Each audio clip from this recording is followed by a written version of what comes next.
is independent of the uniform velocity of the frame. In other words, the law of physics must have the same form in every inertial frame. The corollary is that the speed.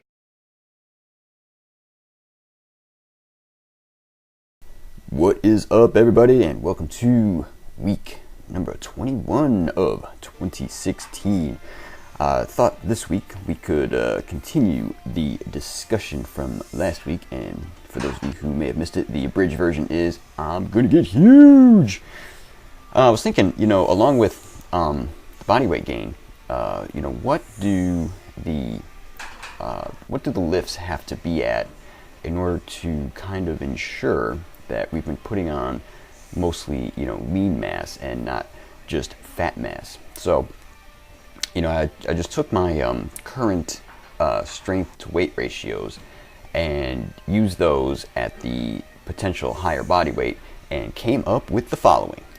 For the squat, currently been squatting about 330 at a body weight of 130, and if I eventually got my body weight all the way up to 180, would have to be squatting around 450 to maintain the same strength to weight ratio, which sounds like a whole lot, but once again, eat that elephant one bite at a time. So the only goal I have currently that I'm worried about is get to like 335, what I'm saying, slow and steady.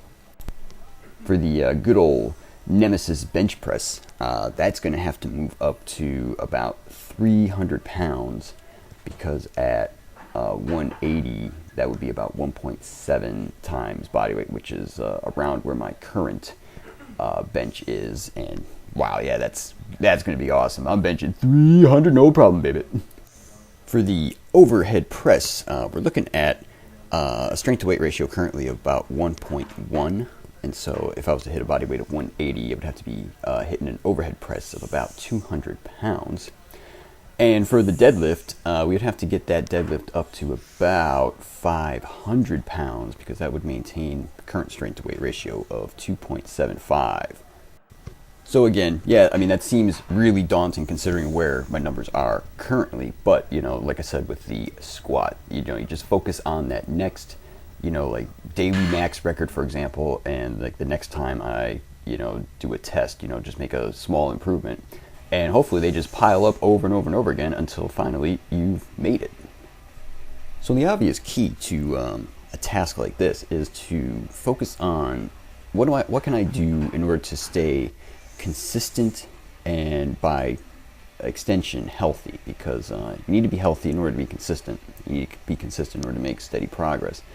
To that end, this week was the first week where I actually made the super drink and drank it down a couple of days, and let me tell you, it's really salty. And it definitely bloated me up something fierce. And I don't know if you guys remember when I was talking a couple years ago about bacon being a superfood, because I had gotten a free trip to San Diego, thanks Ryan, mother, and I had come back and was kicking butt because I was loaded up on salt. I had done that, or I had had those drinks on Saturday and Sunday this week, and I think it was helpful because it was warm and humid, but I didn't feel any dragging effect due to being overheated.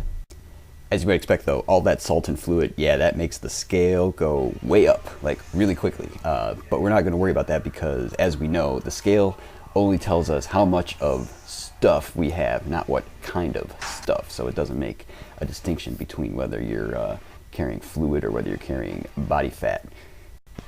And here we are on the Race to 40 bench. I didn't mention it last week because I was busy blabbing about something else, but I don't know if you guys noticed, I failed on the last rep and had to squiggle out from under the bar because I had gotten stuck. I think 135 may be a little too heavy on this, but I'm not sure I'm actually going to keep this in my routine after this cycle.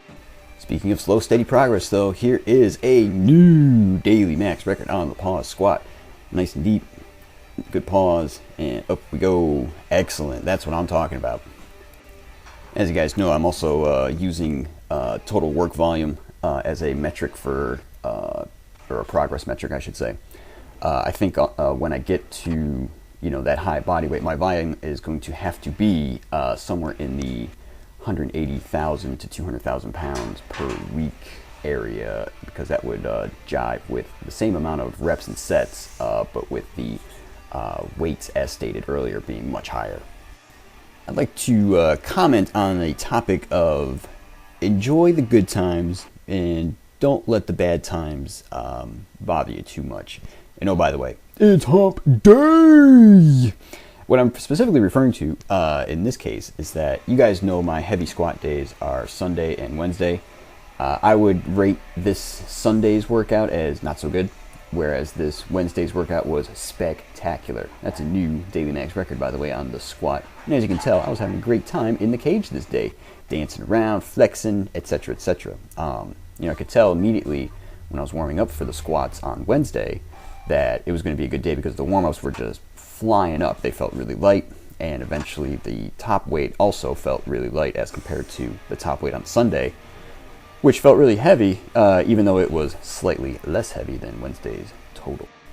And speaking of flexing, there you go. A phrase that I like to keep in mind, and I used to think this person was corny. A lot of other people still think this person's corny, but Tony Horton of P90X fame, he says, do your best, forget the rest, and on those bad days, just do the best you can. You know what I mean? Because the good days are coming soon. Yeah, that's interesting from a can we optimize that standpoint. Can we figure out what exactly causes some days to have full power available, whereas other days it's definitely not available. Like the difference between Sunday and Wednesday this week. Some things that come to mind are sleep quality / duration, and also simply what you did the day before, because now that I think about it, Saturday did have a fairly high volume of heavy pause squats, which may have zapped my recovery somewhat.